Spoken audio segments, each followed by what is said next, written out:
नमस्कार दोस्तों, मैं हूं मुकेश मानव और आप देख रहे हैं एक्सप्रेस न्यूज भारत, जिद सच दिखाने की। एक्सप्रेस न्यूज भारत की टीम आज एक ऐसी लोकसभा सीट पर आ पहुंची है जो पूरे प्रदेश ही नहीं बल्कि पूरे देश में चर्चा का विषय बनी हुई है। इस समय एक्सप्रेस न्यूज भारत की टीम घोसी लोकसभा सीट पर मौजूद है। जो सुभाषपा पार्टी के राजभर साहब हैं, उनके बेटे यहां से चुनाव लड़ रहे हैं। देखना यही होगा कि यहाँ पर 1 तारीख में वोटिंग है, यहाँ पर किसकी जीत और किसकी हार होती है। इसी पे चर्चा करने के लिए मेरे साथ बहुत ही शानदार शख्सियत मौजूद है। इजहार अली साहब स्टार प्रचारक भी हैं और राष्ट्रीय महासचिव भी हैं और सुभाषपा पार्टी के प्रवक्ता भी हैं। उसी पे चर्चा करूंगा इस बार के चुनाव को लेकर के कौन से मुद्दे। सर, आपका बहुत बहुत स्वागत है एक्सप्रेस न्यूज भाई। बहुत बहुत धन्यवाद और बहुत आपके शुभ दर्शकों को बहुत बहुत धन्यवाद। क्या लग रहा है सर, इस बार के चुनाव में कौन से मुद्दे हैं जो आप जनता के बीच लेकर के जा रहे हैं? देखिए, घोसी लोकसभा सीट, चूँकि घोसी लोकसभा सीट माननीय कल्पनाथ जो यहाँ राय साहब थे, जो पहले यहाँ के सांसद रहे, वो विकास पुरुष के नाम से जाने जाते थे। उनके मृत्यु के बाद आज तक कोई ऐसा सांसद नहीं बना जो घोसी लोकसभा को विकास के रास्ते पर ले चले। तो पिछले 5 सालों में आपने देखा कि घोसी लोकसभा सीट पे अतुल राय जी सांसद बन के गए और 5 साल वो जेल में रहे। घोसी लोकसभा के लोगों को अपनी शकल भी नहीं वो देख पाए। तो इसलिए हमारे माननीय डॉक्टर अरविंद राजभर जी सुहेल देव भारतीय समाज पार्टी के राष्ट्रीय प्रमुख महासचिव भी हैं और उनको पार्टी ने यहाँ का प्रत्याशी बनाया है। और हम लोगों को उम्मीद है और भरोसा है कि घोसी लोकसभा सीट जीत करके यहाँ की जनता में जो भी विकास के जो काम हैं वो हम लोग बड़ी भारी मात्रा में करेंगे। चूँकि हमारे माननीय राष्ट्रीय अध्यक्ष ओम प्रकाश राजभर जी कैबिनेट मंत्री भी हैं और घोसी लोकसभा सीट के जब हम लोग पार्लियामेंट पहुँचेंगे तो वहाँ से भी जो है हम लोगों को उम्मीद है कि कैबिनेट में शामिल करके, तो यानी 2 लोगों का, यानी दिल्ली की पंचायत में और लखनऊ की पंचायत में जो हमारे 2 लोग होंगे, तो घोसी के लोकसभा के विकास के लिए जो बड़ी से बड़ी योजनाएं यहाँ से लेके दिल्ली तक होंगी वो हम लोग लाके और घोसी लोकसभा का समग्र विकास करेंगे। ठीक है, जैसे कि मैं देख रहा हूं सर, आपका भारतीय जनता पार्टी के साथ लाइन से गठबंधन है और मोदी जी का जो नारा है अब की बार 400 पार, ये किस तरीके का सर आंकड़ा है जिसको आप लोग छुपा रहे हैं? देखिए, आपको बताएं, कोई पार्टी खुद नारा नहीं बनाती है।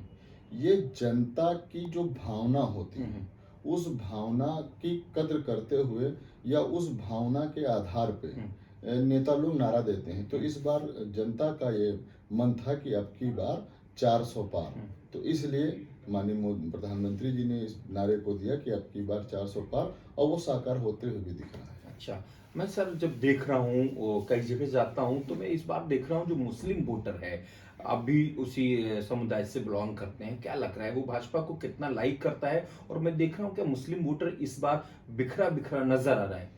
देखिए, करीब 30-35 सालों की राजनीति में सपा बसपा ने जो राजनीति की, नफरत के सिवा कुछ नहीं दिया।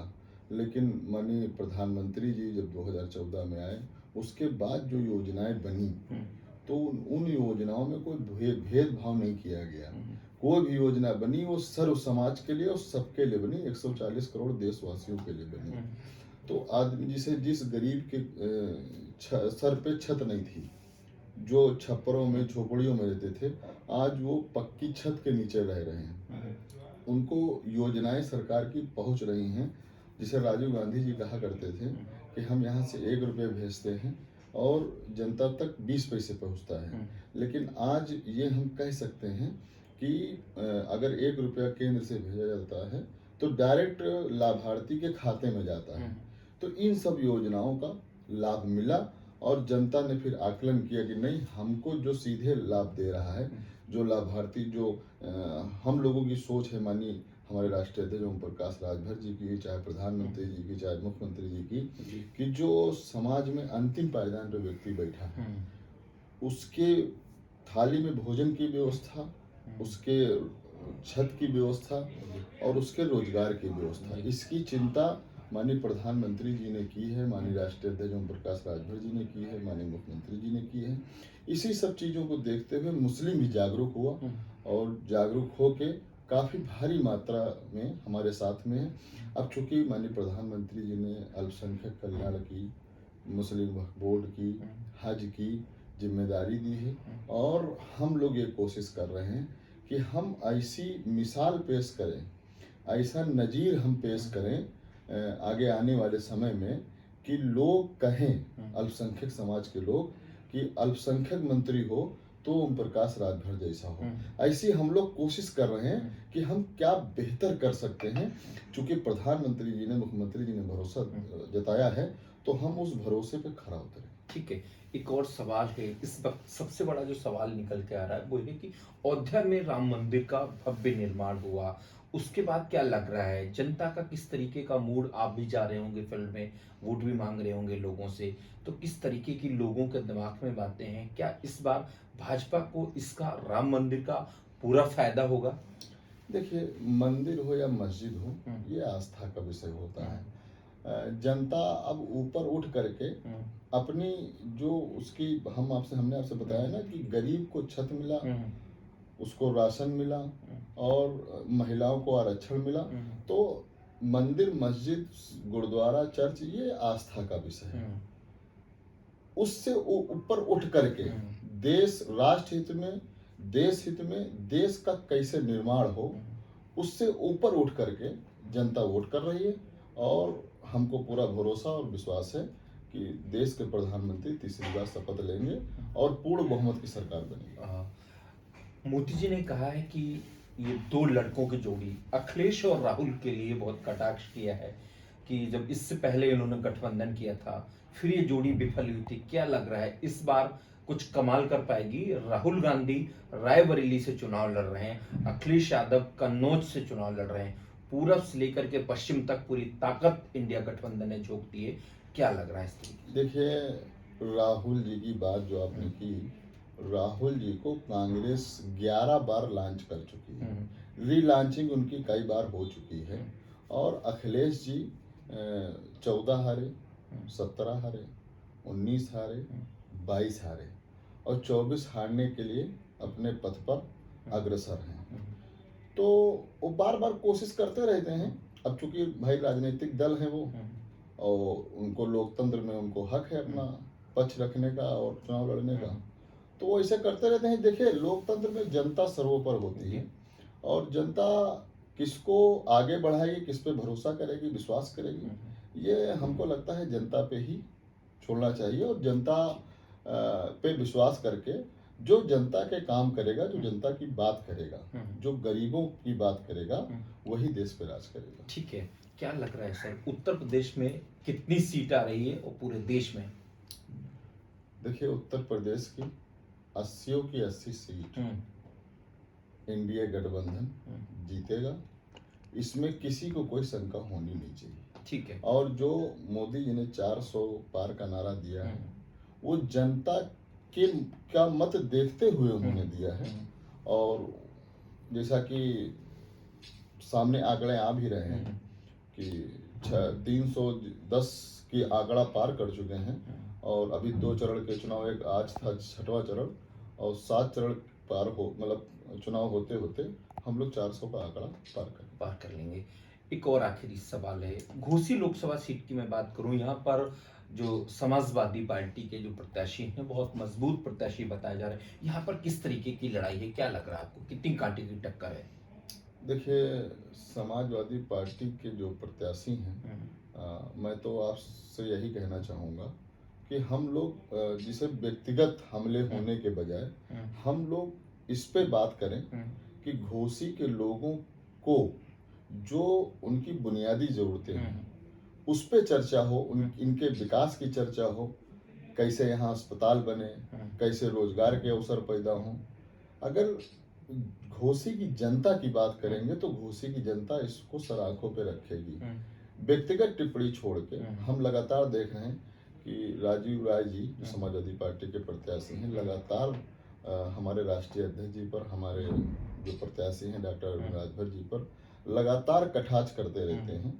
लगातार उनको मतलब बजाय घोसी की जनता की बात करने के बजाय लगातार वो हमको उल्टा सीधा कहते रहते हैं। लेकिन हमारा ये विषय नहीं है। हम तो उनको कई बार हमने आपके माध्यम से कहा है कि घोसी की मतलब जो सीट है या घोसी के लोगों पे चर्चा करें तो ज़्यादा बेहतर होगा। और जिसे वो एक बात मैं जरूर कहना चाहूँगा कि वो बार बार यही बात कहते हैं कि हमने कोरोना काल में लोगों की मदद की। देखिए, कोरोना काल में तमाम मुस्लिम भाइयों ने, तमाम सिख भाइयों ने, तमाम हिंदू समाज के भाइयों ने जब मुसीबत आई तो लोगों ने बढ़ चढ़ के हिस्सा लिया और लोगों की मदद की जो मदद करने वाले थे। तो इसका मतलब ये नहीं कि आपने किसी की मदद की तो उसके बदले में आपको वोट चाहिए। हमारे तमाम सिख समाज के भाइयों ने गुरुद्वारों में, मुसलमान भाइयों ने मस्जिद मदरसों में और हिंदू भाई के समाज के भाइयों ने मंदिरों में तमाम जगह कोरोना के जो पीड़ित लोग थे उनकी मदद की। लेकिन कोई ये नहीं चला। लेकिन राजीव राजी में हमने देखा कि अगर किसी की मदद की तो वो चिल्लाते, मतलब परमानेंट चिल्ला रहे हैं। तो आप करिए, इसका फल ऊपर वाला देख रहा है, वो देगा। लेकिन उनकी ये मंशा है कि हमने मदद की है तो हमको वोट दो। तो ये तो राजनीति ठीक नहीं है। तो विकास की बात की जाए वो ज्यादा बेहतर है। कितने वोटों से सर आपकी जीत हो रही है? देखिए, घोसी के लोग, घोसी लोकसभा की जनता अभी जो हम लोग आज अभी मेरा ख्याल 25 तारीख है, 25 तारीख है, अभी तक हम लोग काफी आगे जा चुके हैं। और आते आते 1 जून तक आपको यहाँ लड़ाई में कोई नहीं दिखेगा। और भारी बहुमत से डॉक्टर अरविंद राजभर जी यहाँ से जीतकर दिल्ली की पंचायत में पहुंचेंगे और एक मजबूत और सशक्त आवाज घोसी के लोकसभा की वो दिल्ली की पंचायत में बनेंगे, ऐसा हमारा विश्वास है। और घोसी की जनता ये 1 तारीख को बता देगी कि हम कितनी ज़्यादा से ज़्यादा वोटों से हम माननीय डॉक्टर अरविंद राजभर जी को जिता के भेजेंगे। ठीक है, तो आपने देखा मेरे साथ इजहार अली साहब मौजूद थे। जिस तरीके से एक्सप्रेस न्यूज भारत के सवालों का जवाब बड़ी बेबाकी के साथ दिया, तो देखना यही होगा कि यहाँ पर 1 तारीख में वोटिंग है। इस बार यहाँ का सांसद कौन चुना जाएगा और किसकी जीत होगी और किसकी हार होगी और पूरे देश में किसकी सरकार बनेगी। आप लोग देखते रहिए एक्सप्रेस न्यूज भारत, जिद सच दिखाने की।